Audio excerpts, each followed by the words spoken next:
Bonjour à tous, en design humain il existe 4 grands types énergétiques, le générateur, le manifesteur, le projecteur et le réflecteur. Dans cette vidéo, je vais vous parler de mon type énergétique, le manifesteur.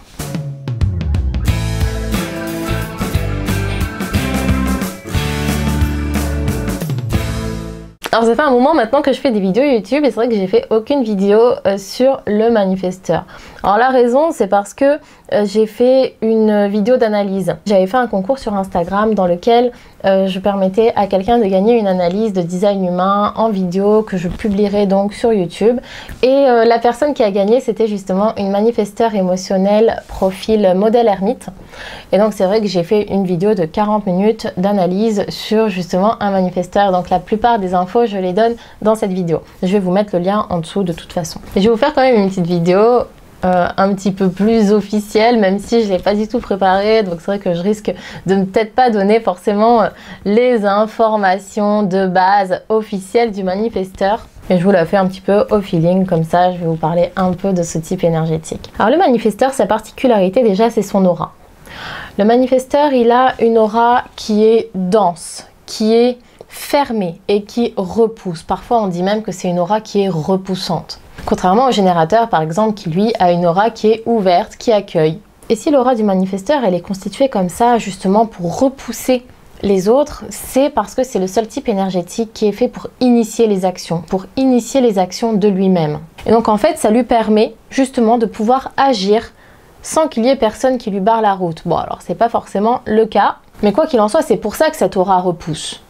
C'est parce qu'il est fait pour passer à l'action de lui-même. Son énergie va vers l'extérieur. C'est une énergie active, c'est une énergie très yang. L'aura du manifesteur, elle peut même être dérangeante. D'ailleurs, lorsqu'un manifesteur rentre dans une pièce, en général, ça se ressent.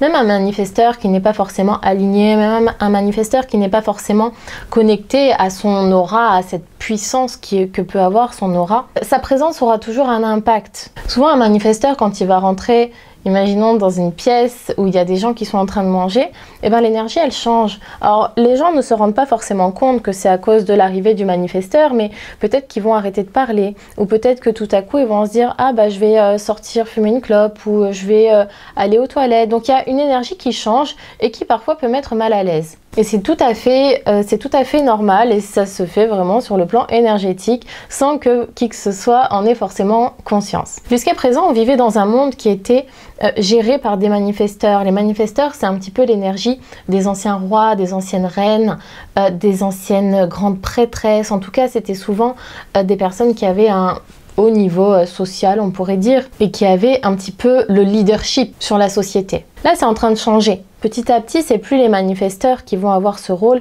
mais les projecteurs. Parce que les projecteurs, ils sont capables justement de guider les autres de façon optimale. Et voilà, l'énergie du monde est en train de changer actuellement.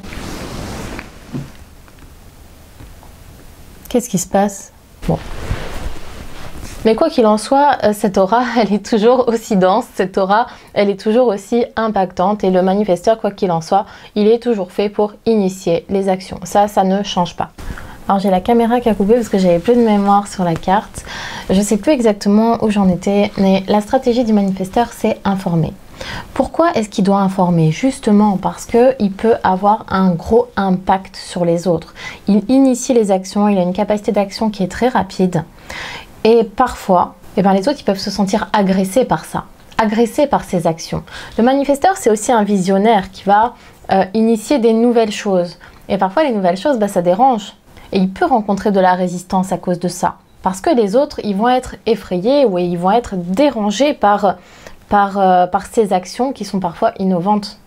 Du coup, la meilleure chose à faire pour un manifesteur, et c'est une stratégie qui est purement mécanique, contrairement à la stratégie du générateur, du projecteur et même du réflecteur, qui sont des stratégies chimiques. La stratégie du manifesteur, c'est informer. Informer, pourquoi? Pour que les autres se sentent moins agressés, se sentent moins dérangés, se sentent moins surpris par les actions du manifesteur. Et ça, c'est pas quelque chose de vraiment naturel pour un manifesteur, parce que lui, il est dans son truc, il va passer à l'action et il se dit pas qu'il peut avoir autant d'impact. Il le sait pas, lui. Il en a pas forcément conscience de son impact. Alors que son impact, il est là, son impact, il est présent. Et du coup, les autres risquent de lui mettre des bâtons dans les roues parce qu'ils ont peur. Ils ont peur qu'il passe à l'action. Ils savent que le manifesteur est imprévisible.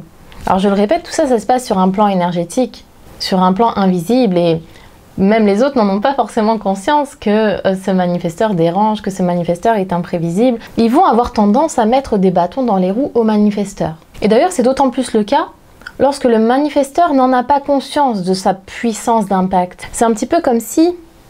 Bon, peut-être que je m'éparpille un petit peu, moi, dès que je parle, j'ai tendance à m'éparpiller et pas forcément rester dans les bases du design humain originel et très scolaire. Mais le manifesteur, il va recevoir d'autant plus de bâtons dans les roues lorsque il n'a pas conscience de son impact et qu'il essaie justement de ne pas déranger, de ne pas trop initier, de rester un petit peu dans son coin. Là, dès qu'il va faire la moindre action, et les autres vont lui mettre des bâtons dans les roues.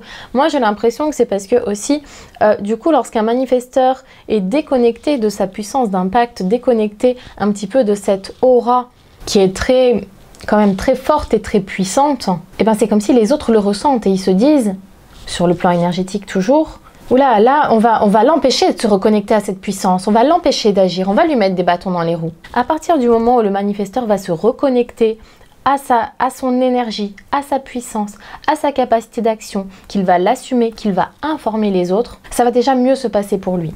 Bon, je vais revenir un petit peu sur le côté théorique. Le thème du non-soi du manifesteur, c'est la colère. A contrario, sa signature, c'est la paix. Ça veut dire que le manifesteur, lorsqu'il n'est pas aligné avec lui-même, qu'il ne respecte pas sa stratégie, qu'il n'écoute pas son autorité intérieure, le signal, ça va être la colère. Il va ressentir de la colère. A contrario, un manifesteur qui est aligné, qui respecte sa stratégie, qui est à l'écoute de son autorité intérieure, il va ressentir la paix. Il va ressentir la paix intérieure et il va aussi pouvoir agir en paix.